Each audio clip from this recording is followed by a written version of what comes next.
Special operations. जब हम ये शब्द सुनते हैं तो दिमाग में फिल्मों के हीरो आते हैं, है ना? लेकिन असलियत असलियत फिल्मों से बहुत बहुत अलग और कहीं ज्यादा खौफनाक होती है। तो आज हम एक स्पेशल ऑपरेटर की आंखों से उस दुनिया की सच्चाई को समझने की कोशिश करेंगे। अब जरा ये सुनिए, वो एक क्वालिफाइड सर्जन था और उसका स्पेशलाइजेशन था लाशों में आईडीज फिट करना। ये सिर्फ किसी दुश्मन का जिक्र नहीं है।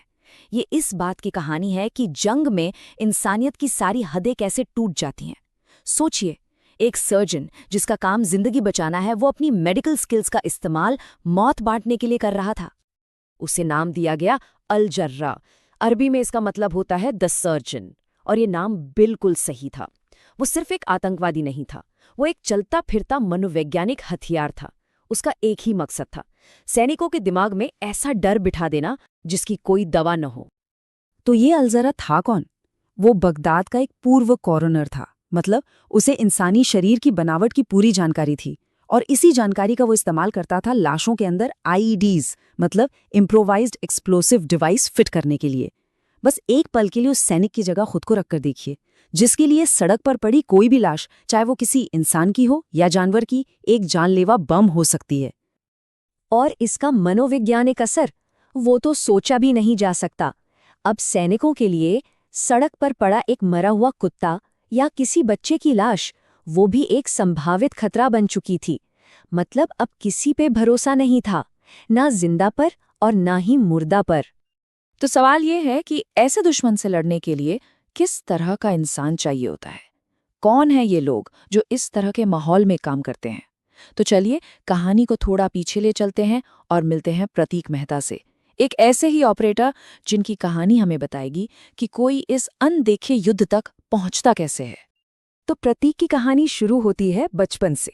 फौजी और परमवीर चक्र जैसे टीवी शोज देखकर उनके मन में भी फौज में जाने का सपना जागा। लेकिन किस्मत को कुछ और ही मंजूर था।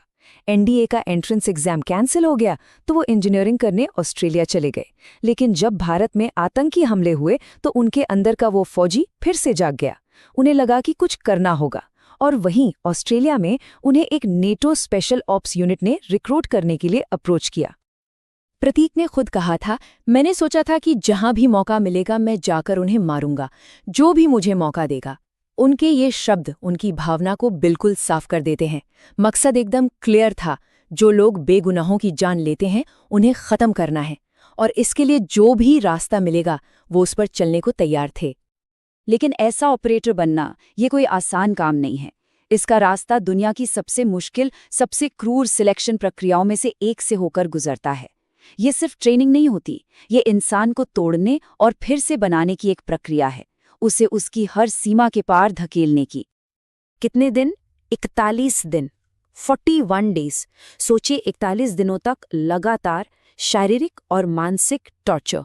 कोई फिक्स रूटीन नहीं, कोई आराम नहीं, बस एक इम्तिहान जो कभी खत्म ही नहीं होता। और इस इम्तिहान का मकसद क्या है? इंस्ट्रक्टर्स को एक सीधा सा आदेश होता है, 85% का एट्रिशन रेट मेंटेन करना है।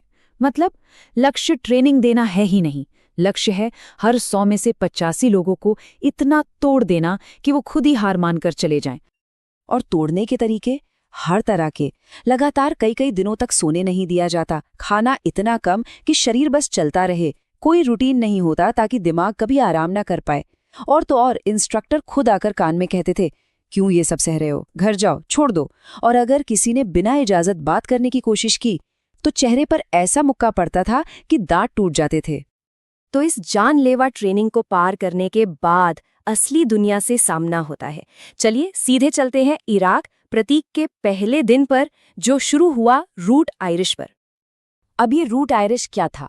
ये बगदाद इंटरनेशनल एयरपोर्ट से सेफ जोन यानी ग्रीन जोन तक जाने वाली एक 8.2 किलोमीटर की सड़क थी, और उस समय इसे दुनिया की सबसे खतरनाक सड़क माना जाता था। यहां से गुजरने का मतलब था कि हमला तो होगा ही होगा। सवाल सिर्फ ये था कि कब और कहां। और ठीक वैसा ही हुआ। काफिला अभी निकला ही था कि रेडियो पर आवाज गूंजी, आरपीजी इनकमिंग।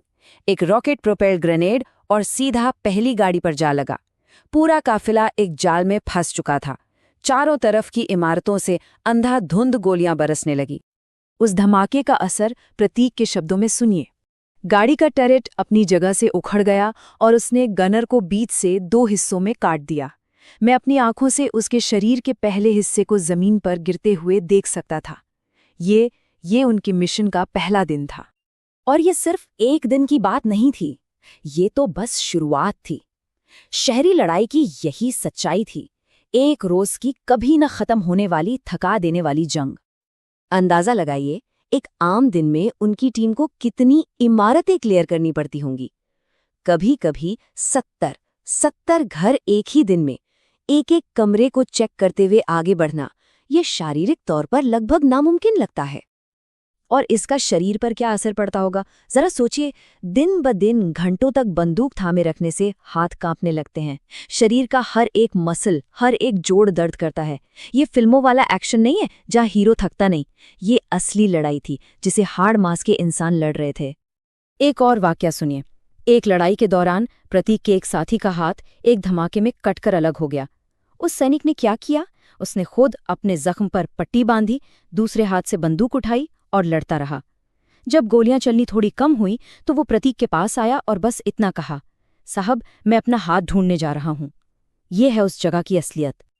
तो ये लड़ाई सिर्फ जिस्मानी नहीं थी, असली जख्म तो वो थे जो दिखते नहीं लेकिन जिंदगी भर साथ रहते हैं। इस जंग की शायद सबसे दर्दनाक सच्चाई थी घर पर खाली ताबूत भेजना। जी हां, खाली ताबूत। कभी-कभी धमाके इतने जबरदस्त होते थे कि सैनिक का शरीर पूरी तरह से राख हो जाता था, कुछ भी नहीं बचता था जिसे घर भेजा जा सके। तो परिवार को बस एक ताबूत मिलता था जिसमें उसकी यूनिफॉर्म और मेडल्स रखे होते थे। तो ऐसे हालात में एक ऑपरेटर किस सोच के साथ जीता है? एक बहुत ही सीधी और शायद क्रूर लगने वाली फिलॉसफी है, उसकी मां रोए, अपनी नहीं। ये सही गलत की लड़ाई नहीं रह जाती, ये जिंदा रहने की लड़ाई है जहां अपने साथियों को बचाने के लिए लिया गया हर फैसला सही होता है। तो आखिर में सवाल यही है, दुनिया भर में ऐसे न जाने कितने अनदेखे युद्ध क्षेत्रों पर जो सैनिक हमारी तरफ से ये लड़ाई लड़ते हैं, वो असल में क्या कीमत चुकाते हैं? उनके बलिदान की कहानियां अक्सर हम तक पहुंचती भी नहीं, लेकिन ये कहानियां हमें उस भारी कीमत की याद दिलाती हैं जो हर रोज शांति के लिए चुकाई जा रही है।